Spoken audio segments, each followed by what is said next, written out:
అందరికీ నమస్కారం అండి. నా పేరు ప్రియదర్శిని. ఈరోజు మనం తాటి బెల్లం గురించి తెలుసుకుందాము. సో, ఇప్పుడు మళ్ళీ అందరూ అడిగే క్వెషన్ ఏంటంటే, మేము షుగర్ ఎక్కువగా ఉన్నా, లేకపోతే షుగర్‌కి సంబంధించిన అంటే బరువు ఎక్కువగా ఉన్నా సరే ఏంటంటే, మేము తాటి బెల్లం వాడొచ్చా? పంచదార బదులు బెల్లం వేసుకోవచ్చా? ఇటువంటి క్వెషన్స్ చాలా ఫ్రీక్వెంట్‌గా వస్తూ ఉన్నాయన్నమాట. బట్ ఏంటంటే, మనం క్యాలరీస్ వైస్ చూసుకుంటే కనుక షుగర్ కానీ, బెల్లం కానీ, తాటి బెల్లం కానీ సేమ్ క్యాలరీస్ ఉంటాయి. బట్ ఏంటంటే, షుగర్ అనేది ఏంటంటే బాగా రిఫైన్డ్ అయిపోయింది. దాంట్లో ఏం పెద్దగా న్యూట్రిషన్ ఏం ఉండదు. ఓన్లీ క్యాలరీస్ అంతే. గ్లూకోజ్ వస్తా ఉంటుంది. సో, మరి అది బెల్లము, తాటి బెల్లము అని చూసుకుంటే కనుక కంపేర్ టు బెల్లం కూడా ఏంటంటే తాటి బెల్లం అనేది మంచిది. తాటి బెల్లంలో కొంచెం ఐరన్ కంటెంట్ అనేది ఎక్కువ ఉంటుంది. అలాగే తాటి బెల్లంలో ఏంటంటే బి కాంప్లెక్స్ అనేది ఉంటుందనమాట. B2A ఎస్పెషల్లీ ఏంటంటే ఈ రిబోఫ్లావిన్ అనేది ఎక్కువ ఉంటుంది.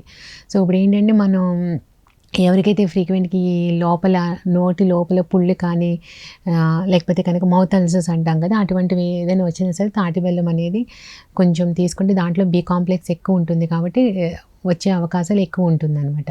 ఈ తాటి బెల్లం అనేది ఏంటంటే ఈవెన్ వ్యాధి నిరోధక శక్తి కూడా మంచిగా పెరుగుతుంది. ఇమ్యూనిటీ కూడా బాగా డెవలప్ అవుతుంది. సో, ఇప్పుడు పిల్లలకి ఏంటంటే ఇప్పుడు నువ్వుల లడ్డు కానీ లేకపోతే డ్రై ఫ్రూట్స్ లడ్డు కానీ ఆ ప్లేస్‌లో ఏంటంటే ఈ తాటి బెల్లం వాడడం వల్ల ఏంటంటే మంచిగా క్యాలరీస్ వస్తాయి. అలాగే ఐరన్ కూడా పెరుగుతుంది. కంపేర్ టు ఏంటంటే ఈ బెల్లం కన్నా దాంట్లో కూడా ఏంటంటే ఈ తాటి బెల్లంలో కొంచెం కెమికల్స్ అవి కూడా తక్కువ వాడతారు. బట్ ఏంటంటే అది ఎంత వరకు ప్యూర్‌గా దొరుకుతుంది అనేది మనకు తెలియటం లేదు. ఎందుకంటే పక్కన రోడ్ల పక్కన కూడా చాలా ఎక్కువ మంది అమ్ముతున్నారు ఈ తాటి బెల్లం అనేది. మనం హైవే సైడ్ అది వెళ్తుంటే కనుక. బట్ ఏంటంటే దాంట్లో ఇంకా రకరకాలు మన షుగర్స్ కానీ లేకపోతే వేరే వేరే పదార్థాలు కెమికల్స్ అవి యూజ్ చేస్తున్నారు. సో, ఒకవేళ నిజంగా మీకు తాటి బెల్లం మంచిగా కల్తీ లేనిది ప్యూర్‌ది దొరుకుతుంది అనుకుంటే కనుక మనం ఈ షుగరు, బెల్లానికి బదులు తాటి బెల్లం అనేది చాలా చాలా మంచిది. అలాగే ఏంటంటే ఎవరైతే అన్నం తిన్న తర్వాత స్వీట్ తినే అలవాటు బాగా ఎక్కువ ఉంటుందనమాట. సో, అలా తింటేనే గానీ వాళ్ళు సాటిస్ఫాక్షన్ అవ్వరు. అలా తినండి ఆ స్వీట్ బదులు మీరు ఈ తాటి బెల్లాన్ని ఏంటంటే మంచిది.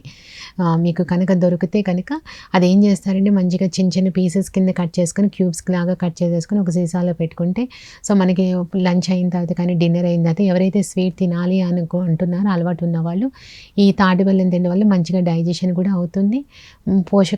పోషకాలు కూడా మంచిగా ఉంటాయన్నమాట. సో, దానివల్ల ఏంటంటే ఇప్పుడు ఈ ఎస్పెషల్లీ ప్రెగ్నెన్సీ వాళ్ళు కొంచెం ఐరన్ డెఫిషియన్సీ వాళ్ళ బ్లడ్ అది బాగా తక్కువ ఉంటుంది. ఐరన్ కంటెంట్ కూడా తక్కువ ఉంటుంది కదా! సో, అలాంటి వాళ్ళు ఏంటంటే ఈ తాటి బెల్లంతో చేసిన ఆహారం తినడం వల్ల కూడా ఐరన్ కంటెంట్ అనేది పెరుగుతుంది.